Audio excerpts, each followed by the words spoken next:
you notice how work can slowly take up more and more of your life without you even deciding for it to do so?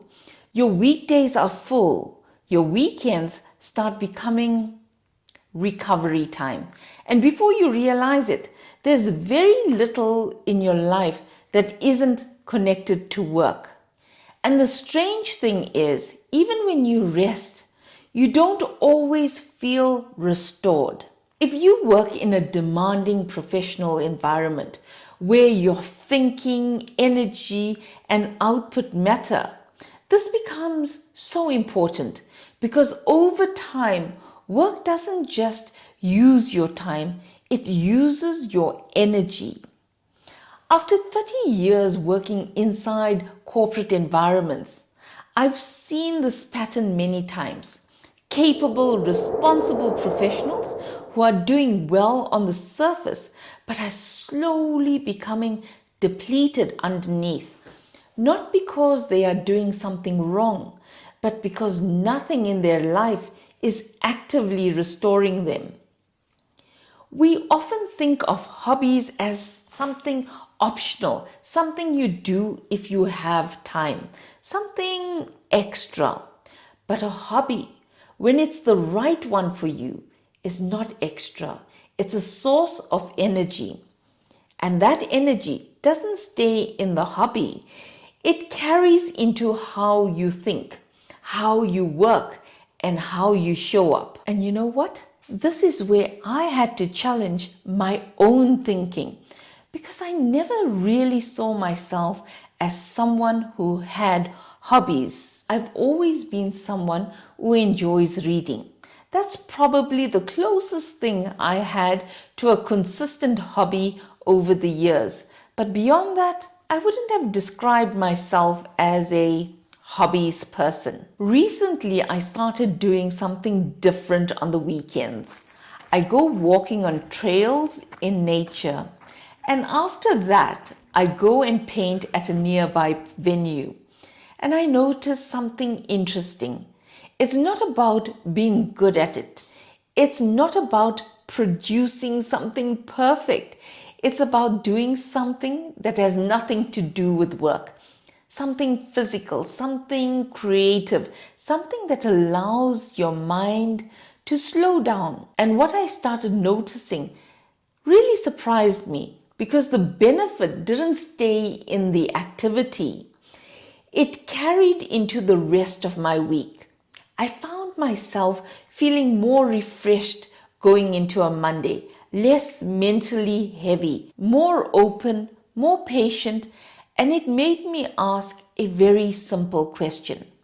What in my life is feeding me with energy and what is draining me? That question changes how you see hobbies because now it's not about filling time, it's about restoring energy. And this is where many professionals get this wrong. They only focus on managing their time, but they don't manage their energy. If your week is demanding and your weekend is only passive recovery, you never fully restore. You just reduce exhaustion slightly and then you start the next week from a lower baseline. So one way to think about this is very simple. Your energy works like a fund. Work withdraws from it. Stress withdraws from it. Responsibility withdraws from it. But what is depositing back into it? A hobby, when it's the right one, becomes a deposit, something that refills you. So when the week takes from you, you actually have something to give. And here's something important. Not all hobbies work for all people. For example, my younger sister enjoys doing puzzles. That's something that relaxes her. But for me, that wouldn't work. I don't have the patience for it. I want it done yesterday.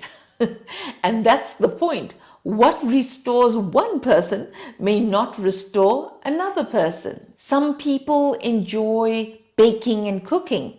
My elder sister and my niece, they love it. They find joy in it. They create something that energizes them. For someone else, that might feel like work. So the goal is not to copy someone else's hobby. It's to find what genuinely restores you. And here's where this becomes powerful for your work life. When you engage in something that restores you, your mind becomes lighter, your thinking becomes clearer, your emotional capacity improves, you're less reactive, more patient, and more present, and that directly affects how you perform at work. If you're thinking, I don't have time for hobbies, then start small. You don't need hours, you need intention, even 1 hour a week. Or make it 30 minutes. Something that is not work, not consumption, not obligation, but something that gives you energy. The most effective hobbies tend to be physical, creative, or immersive because they take your attention away from work and thinking and allows your mind to reset. Instead of asking, what must I get done this weekend? Try asking, what will restore me this weekend? That one shift changes how you enter your next week. What I've come to realize is this. You don't need more time. You need more restoration because when you are restored, you think better, you work better, and you know what? You live better. I would love to hear from you. What is that one activity that genuinely restores your energy? Not distracts you, not passes time, but actually restores you.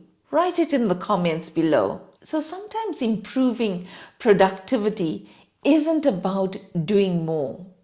It's about making sure you are not running on empty. In this series, we're exploring the simple foundations that support clearer thinking and sustainable performance. Sleep, movement, food, mental load, and now restoration. Because when these foundations are in place, everything else becomes a little bit more easier. If you've been listening to this and recognizing yourself in it, where work has started taking up more space than it should in your life, I'm opening 10 complimentary calm performance reset sessions. It's a 45-minute conversation where we look at what's creating that pressure in your work and how it may be limiting your ability to reset and think clearly, and how to move towards calmer, more sustainable performance. If that would help, the link is in the description below. If today's topic resonated with you, you may also find the next video helpful, the hidden mental load professionals carry. Because when nothing in your life is restoring you, your mind ends up carrying more than it should. I'll link it here for you. And as always, remember, you matter.